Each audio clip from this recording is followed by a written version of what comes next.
from the Digital Media Center on the campus of Southern Oregon University in Ashland, Oregon.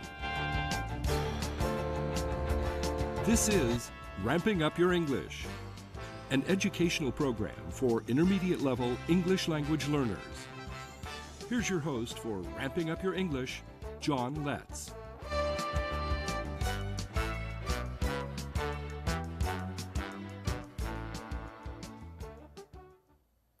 Welcome to Ramping Up Your English. Ramping Up Your English is for English language learners from all language backgrounds who have already begun the process of learning English as their second language. It's a program for people of all ages. If you're seeking greater English proficiency, this program is designed to help you reach that goal. Ramping Up Your English is a support program for English learners who have already passed the beginning stages of learning English. We take a content-based approach to helping you reach higher English proficiency. We use English to teach English. The theme of our first unit is trains and railroads. This is episode 26, segment 1. In our last episode, we imagined that we were headed west of the Mississippi River for the first time, exploring landscapes that are epic in the history and folklore of the United States. Ranches, rivers, and soaring mountains greeted us on the first two parts of the California Zephyr, Westbound. Today, we ride the California Zephyr to Martinez, near the end of its long trek across the American West. Let's board this train and finish the westbound journey on the California Zephyr. The California Zephyr continues following the Colorado River. Now it enters another mountainous area.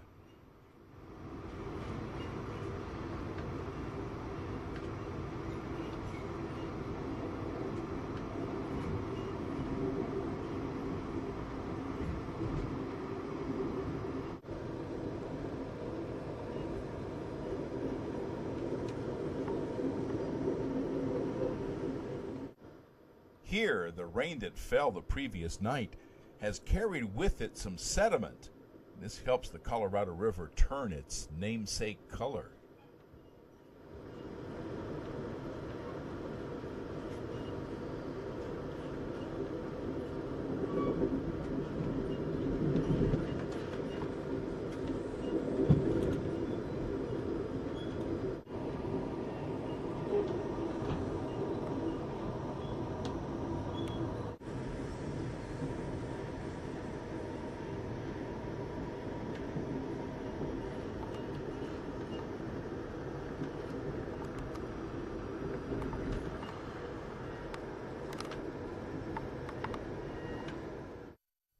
Speaking of color, this is Ruby Canyon, one of the most scenic and memorable sections of the California Zephyr route, named for this enchanting red rock. Here we see layer after layer of sedimentary rock. If you wanted to fish for prehistoric fossils, this would be the place to do it. This region was once an inland sea, depositing layers of sediment where fossilized sea life is found.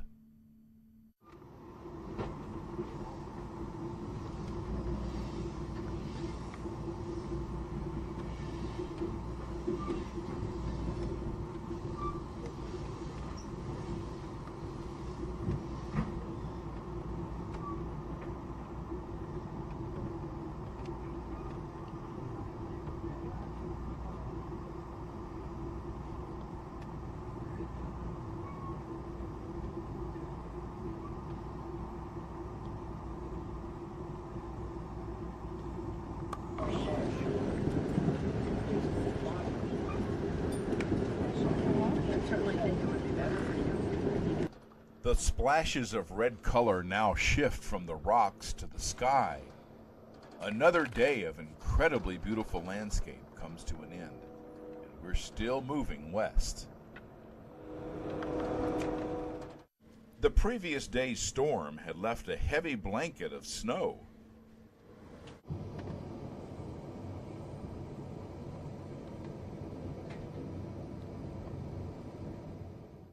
Climbing back into the Sierra Nevada mountains, we found it slow going Amtrak was not the only ones trying to make up for the landslide delay. Heavy freight traffic made an on-time arrival look doubtful. We crept by this ski area, the beneficiary of the heavy snow that preceded us. The California Zephyr is one of the ways to get up to a ski area like this.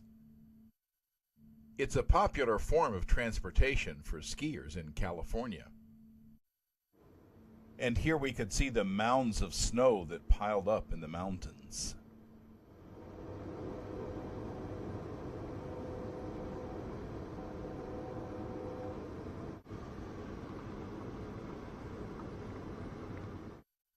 The California Zephyr offers a breathtaking view of Donner Lake, named for a party of Oregon-California Trail pioneers who got trapped at Donner Pass by heavy snow. After eating down all their supplies, the group reverted to cannibalism before they were rescued. A later rescue occurred here in 1952. Southern Pacific's City of San Francisco train was stranded for 3 days at Donner Pass. Snow removal equipment was frozen to the rails and couldn't be used. Rescue parties had to dig their way to the train on State Highway. No one died at that time. Continuing west, the California Zephyr drops below snow level on its way to Sacramento.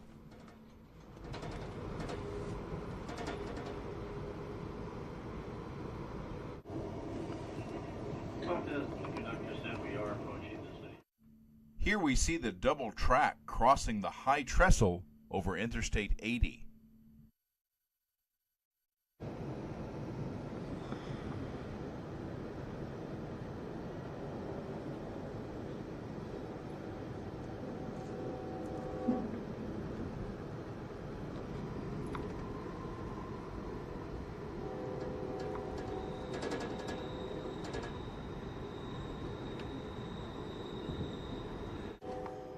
A volunteer from the Sacramento Railroad Museum told us passengers about the building of the Transcontinental Railroad. The labor shortage became severe. On a trial basis, 50 Chinese were hired as laborers. They proved to be incredible workers. They were quick to learn, efficient, very patient, and peaceful. Approaching Sacramento, the California Zephyr passes through the expansive Roseville train yard.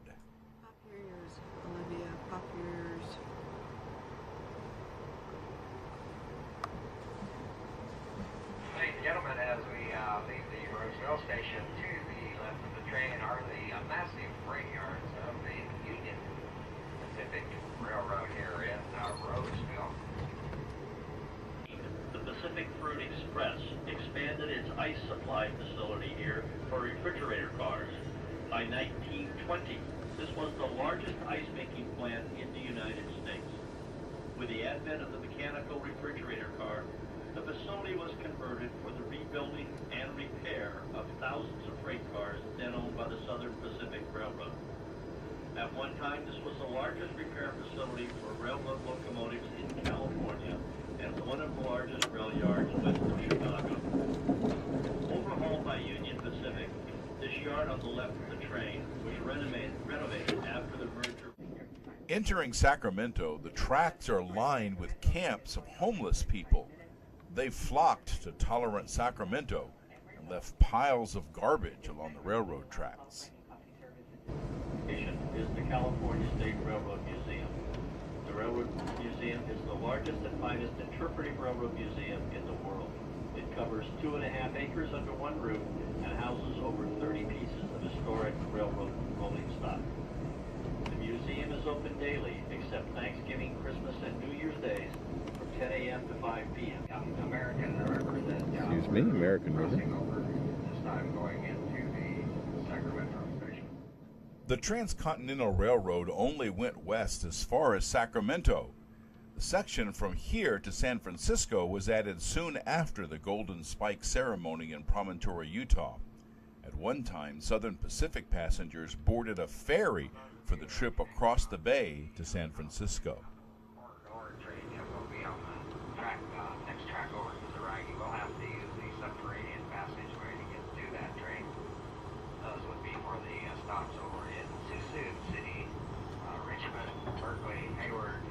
on Santa Clara, San Jose. Or you may alight from the train and alight at one of those cigarettes. We will be at this Sacramento station approximately 10 to 15 minutes here at Sacramento. Sacramento is our present station stop, Sacramento, California.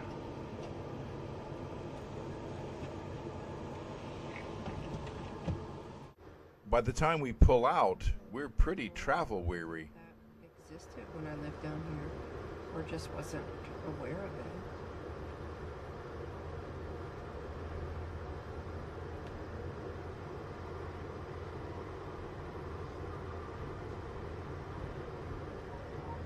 To old Sacramento.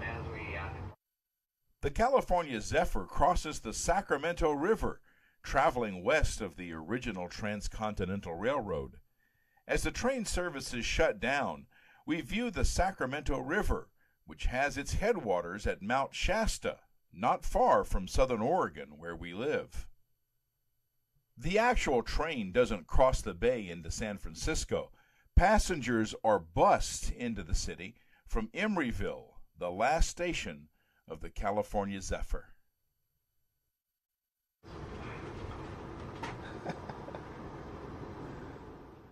Leaving Sacramento, we started gathering our belongings.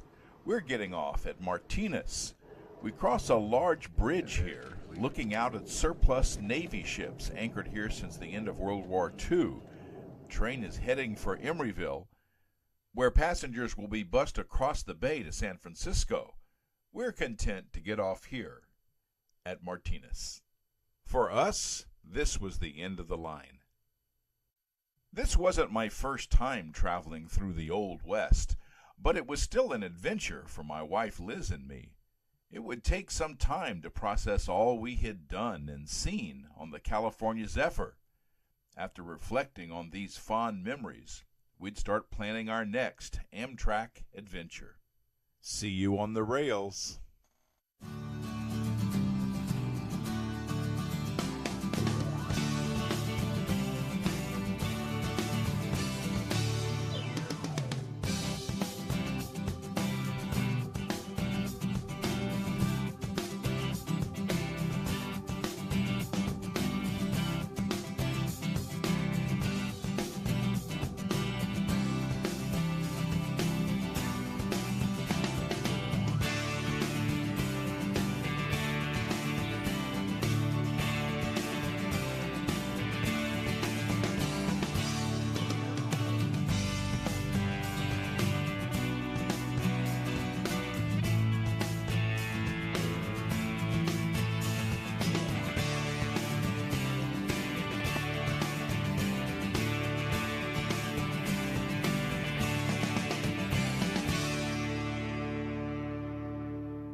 Welcome back to Ramping Up Your English. This is segment 2 of episode 26. I'm your host, John Letts.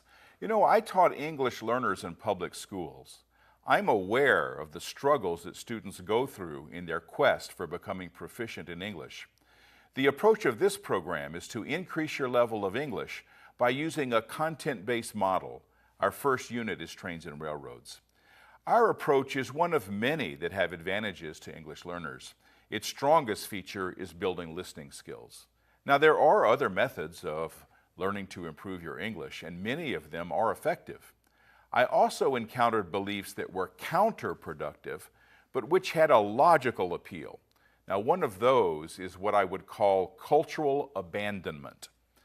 I've encountered parents who believe that if their children give up their native language and their home culture, that this somehow speeds up their acquisition of English.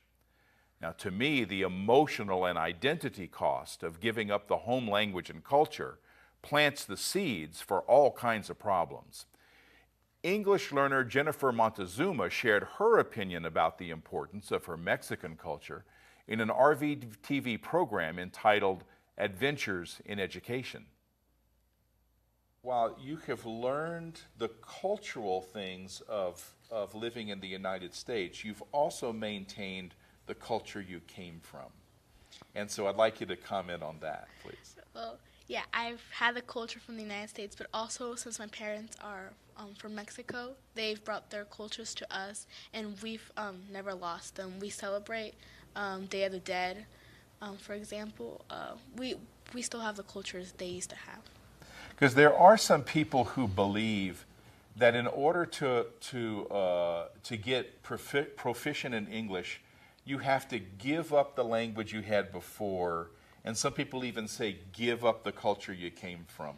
What would you tell someone who said that?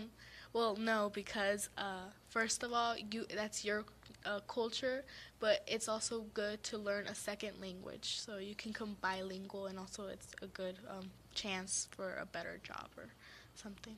Boy, that's the truth, Yes. being bilingual. I'm glad you recognize that.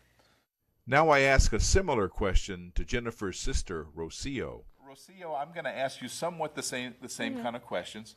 I have come across in my career as a teacher, there used to be a belief, and thank goodness it's not real strong anymore.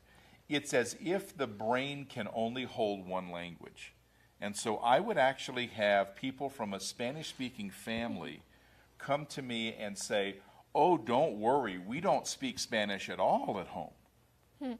And I just have to say, well, that's really sad, because that's the first language you learned. That's the language of your family. Yeah. So could you tell us how you kind of respond to that kind of thing if I were one of those people and said, oh, well, if you want to learn English, you have to forget your Spanish? Yeah, actually there's a lot of families right now who, in order to try to get their daughters or sons to speak perfect English, they don't speak their native language to them, and the kids don't learn Spanish. There's some people that come, wow, your daughters are bilingual.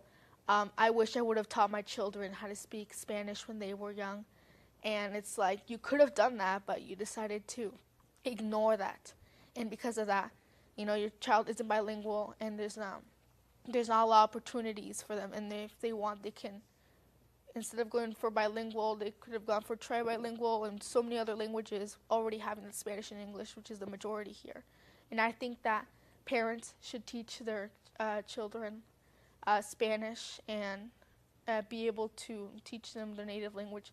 It's so important right now to be able to speak both languages. And how does it feel to be bilingual? Oh, it feels great. You can go to the store, and sometimes you see people who have troubles, and you can go up to them and interpret for them, and it feels nice. Yeah. Great. Yeah. And I imagine the language that your what we call native language, your first language, has probably helped you connecting with the culture that's in your family. Yeah. Actually, we speak Spanish with my parents. We've been trying to get them to speak a little bit more English. Sometimes we'll practice with my dad a couple sentences, and he's doing great. He's really thankful, and he's happy that we know Spanish. So yeah. Now, I've seen you and your sister and brother at the outreach where your mom and dad are using Rosetta Stone to. Yeah. How do you feel about that? I feel great. I feel happy that they're learning another language. Yeah, but it might be hard sometimes, but we always tell them keep pushing forward, and like, what did you get? No, you need to get better than that. And we keep trying to push them to learn another language, which is English, yeah. And that does point out something that a lot of people don't realize, because a lot of people in the United States haven't learned a second language. It's hard work, yeah, right? English especially. Yeah. It is hard work. You don't just wake up one morning speaking English, do you? It's hard work, and it takes time, but it is worth the trouble. Yeah. And I'm so proud of all of you guys, because you demonstrate that every day. Just remember that we're working on learning a higher level of English, on ramping up our English, and these are some good examples of some attitudes that will get you there while you're doing this, what I call long road to English proficiency. You can watch this entire episode of Adventures in Education, as well as all episodes of Ramping Up Your English, by going to my website, letscreate.org. You can also watch and even download our programs by visiting archive.org/details/RoadTV. Choose my name from the sidebar or the name of this program, Ramping Up Your English. Some confusion about giving up one's native language comes from the real benefits of immersion in the target language. I was fortunate to have that experience when I was a student in Guanajuato, Mexico, sister city to Ashland, Oregon. Being forced to really dig into the target language to meet your needs has huge benefits, especially when communicating with native speakers of that language. Now, many times my host family would insist in Espanol when they heard me speak in English, and the kids I hung out with, they only knew Spanish, so I was forced to find the right words in their language. Now, I suppose that on a temporary basis, you could say that I gave up my native language of English, but that was only for a short time, and my practice was with proficient Spanish speakers. It's by that practice that my Spanish proficiency grew, not by abandoning my own language, culture, and the ability to communicate with my family and loved ones. Besides, if I had abandoned English, I wouldn't be able to understand the great video clip we have coming up right after this.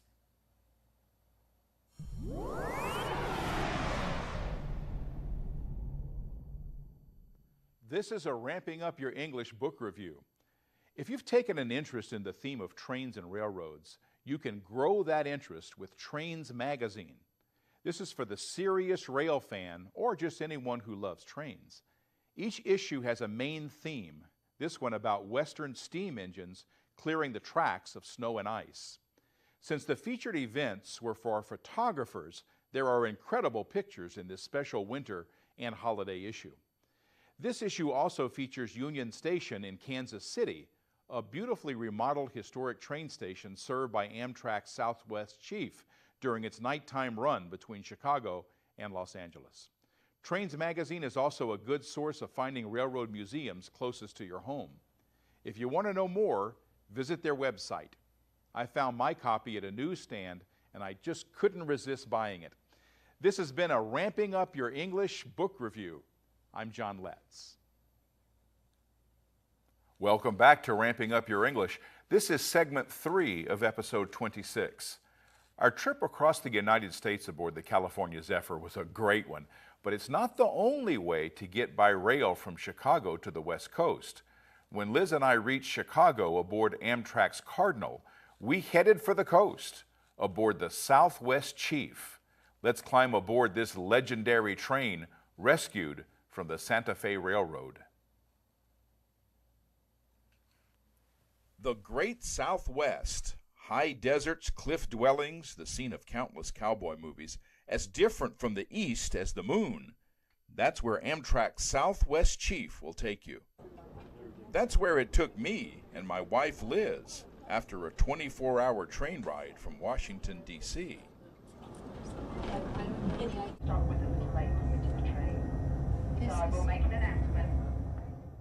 The Southwest Chief begins its westward journey in the underworld of Union Station in Chicago. There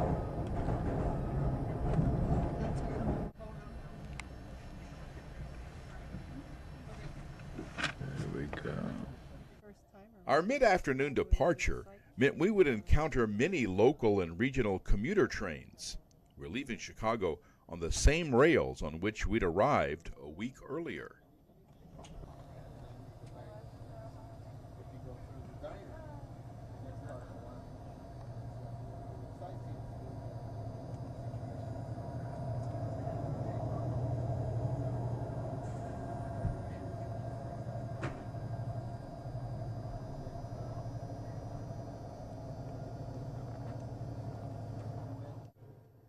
Looking back, we got a great view of Sears Tower. Keeping that cityscape in sight was a challenge. Gonna get that, barely. All right, I got a good snapshot of it.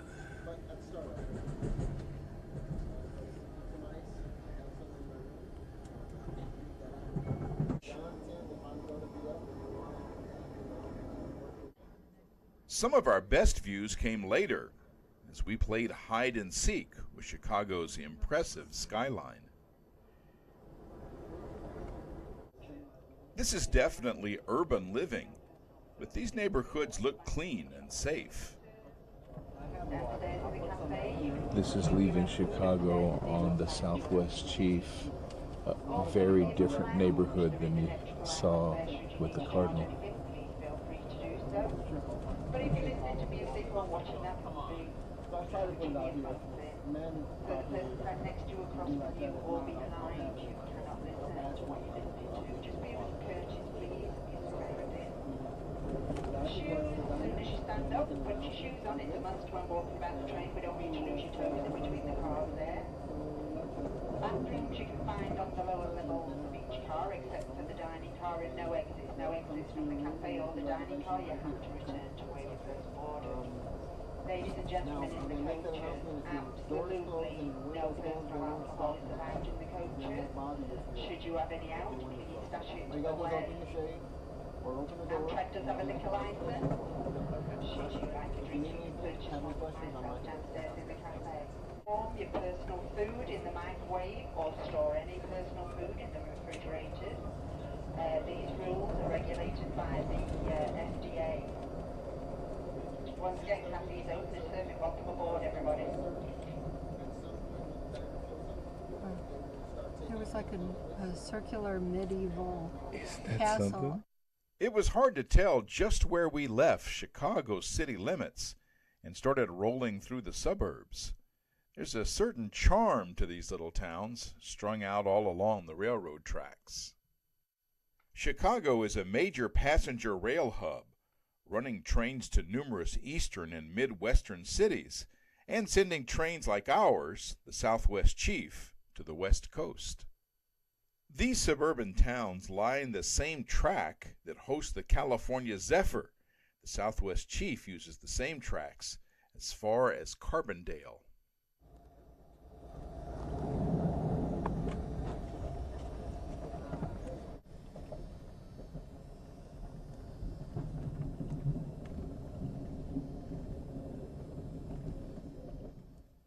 Chicagoland seemed to have come to an abrupt end.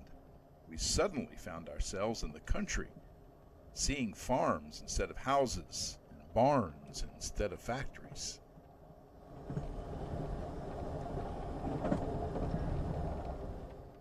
I'm always struck by the sheer volume of land in the United States that's still rural, still a world away from the crowds and bustle of the city.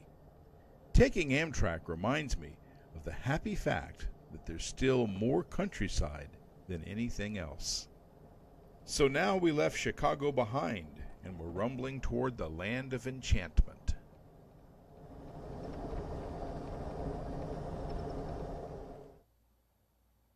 Welcome back to Ramping Up Your English.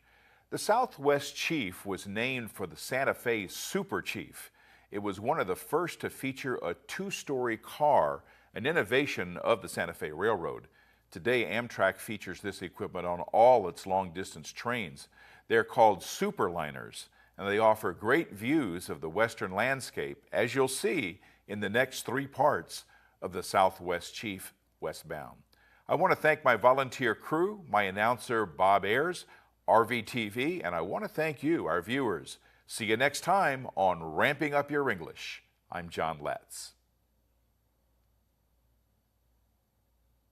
You've been watching Ramping Up Your English, a support program for intermediate level English language learners.